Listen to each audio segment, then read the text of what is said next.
My name is Coach Nick, and I've helped hundreds of catchers remotely understand their mechanics on a deeper level, shave down their pop times, throw harder, throw more consistent, and create more backspin within their throws from behind the plate. In this video, I'm gonna break down what I see most catchers get wrong when it comes to their transfer, and I'm gonna show you how you can fix it by understanding it as a part of your entire throwing sequence. So if you miss this understanding of your transfer, you're always gonna be a step behind on a clean exchange. You're gonna keep wasting reps trying to speed up your transfer in isolation, when the real answer is how the transfer fits into the throw as a whole. Step one is understanding the sequence of the throw for a catcher. You can think about your throw happening as a chain of events, and here's the order. First step, the lower half initiates. This is how we create momentum and direction to guide us into our throw. Step two, the ball hits the glove. This is when the transfer begins and we begin to initiate getting our back foot set in the ground. Step three, the back foot hits and creates the base for us to begin separating away from. And step four,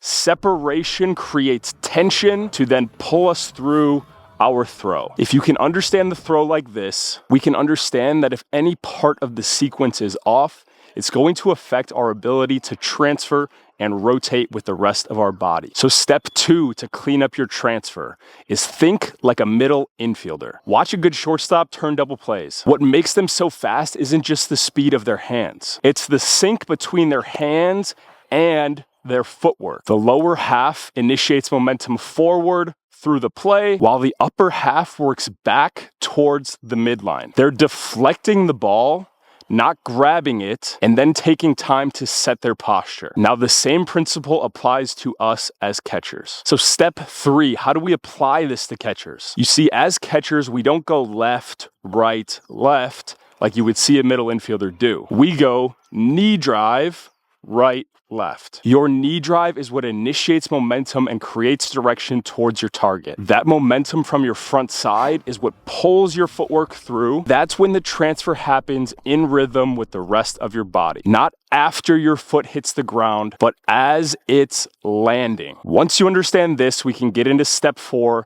which is let the ball travel. Most guys think that letting the ball travel means catching it close to their chest. But if you break posture and let the ball travel, that is not catching it deep. Letting the ball travel means staying stacked on our backside, staying postured and neutral, and allowing the ball to gain 6 to 12 more inches to actually let it get deep is how we can efficiently let the ball travel. And step five, if you want to begin to work on this, you should begin drilling it like a double play. If I see a catcher struggling with their transfer, here's the drill I run. First, I'm going to stand him up. Then we're going to feed balls at him from the machine. And then we're simply going to work the footwork and transfer sequence, standing up on our feet like a middle infielder would. So we're simply going to work left, right, left. And on that right, left sequence is when we're actually performing the transfer and feeding it into an engaged backside. Once I see that catcher working through with his lower half and towards his midline with his upper half, and his rhythm is good, I'm gonna drop him back into a secondary stance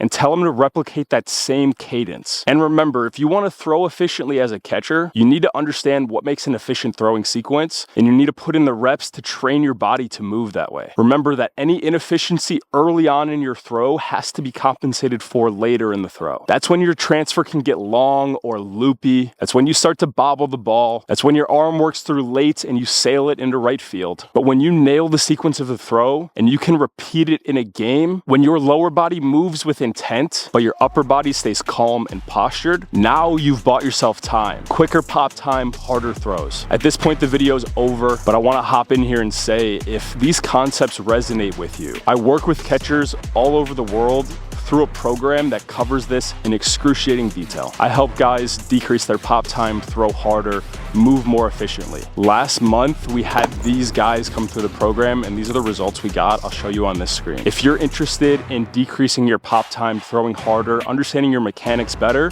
so that you can have, maybe a better shot at playing at the next level or winning a job or whatever you have coming down the road, if you believe that you'd benefit from a better throw, a more high-level throw, the best way that you can work with me, you can either visit the link down below that'll connect you to my Instagram. That's where I handle most of my business right now. I plan to have a link set up in the description of these videos. For now, that's the best way to get in contact with me. You can shoot me a follow over there. It's Pro Point Catching. I'll put it in the description of this video. You can scroll through my page and see all the guys that we work with. I post stuff weekly on those guys. If that's something you want to do, if it's something you want more information on, you can find me over there. Just DM me the word POPTIME.